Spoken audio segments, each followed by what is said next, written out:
We're going to talk about a common phenomenon today that happens to people who, for one reason or another, crash after they are put on steroids. Steroids, especially common names like hydrocortisone, prednisone, trade names such as Lidex and other forms, sodium retro packs, are commonly used in medical conditions to combat inflammation, and especially if you have a uh, histamine released at the body's allergic state, when you have a strained muscles or you have a pain, injections of corticosteroids are usually given by the physician to help relieve the pain on a symptomatic basis because it does reduce inflammation.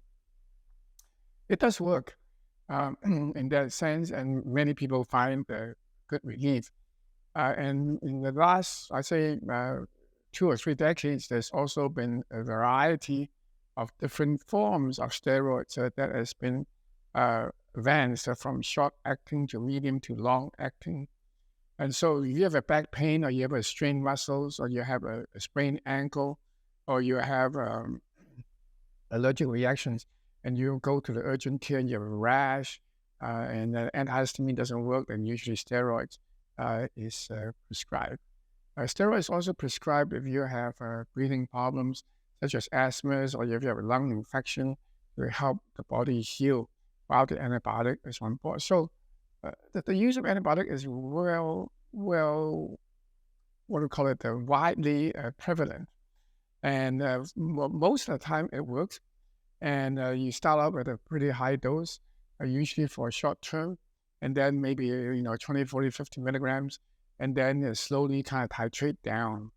The use of steroids is well known, and in the sports arena, it is actually banned because it enhances performance. For normal daily use, people use it quite, it's dispensed quite common.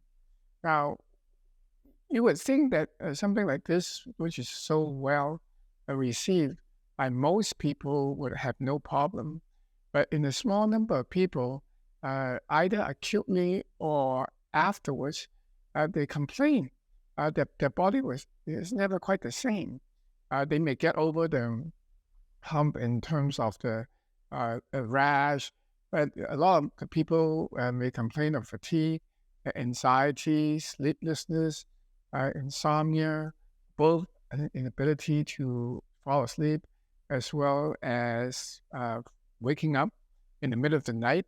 Uh, it's almost as if these symptoms that come from nowhere are triggered after the body is given the steroid either by injection or by oral form. And it can be, as I said, immediate or soon after or even months after.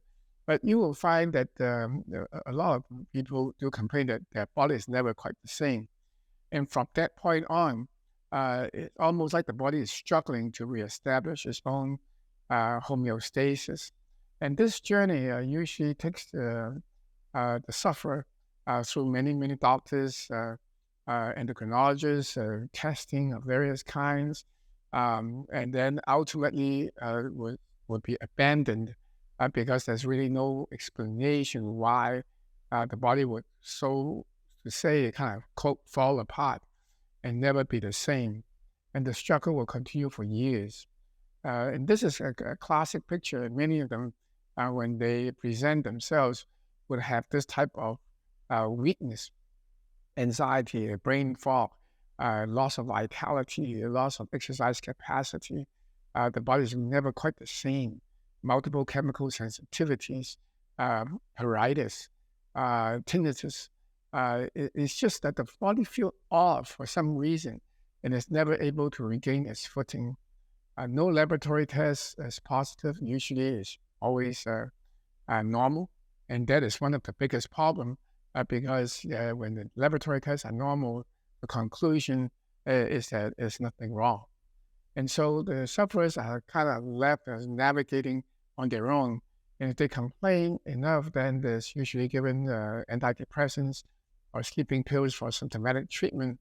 But the problem never really go away. And in extreme cases, menstrual cycles in women can also be disrupted. So this is a problem. And these are what we call the orphan child medicine, where the sufferers are ultimately abandoned and there's no really help in sight. We don't know why it happened, but I see this quite often. And my feeling is that it has to do with the cortisol feedback loop.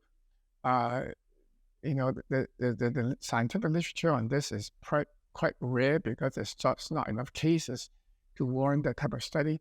But if you have an intrinsic pre-existing weakness in your adrenals where cortisol is made and is supposed to be self-regulating, but if you are kind of marginal or you already have problems subclinically in that regulation, even though laboratory numbers may be normal in terms of the cortisol, and then when you give external cortisol in big doses, especially prednisone in packs that start up at high doses, you can actually upset the system.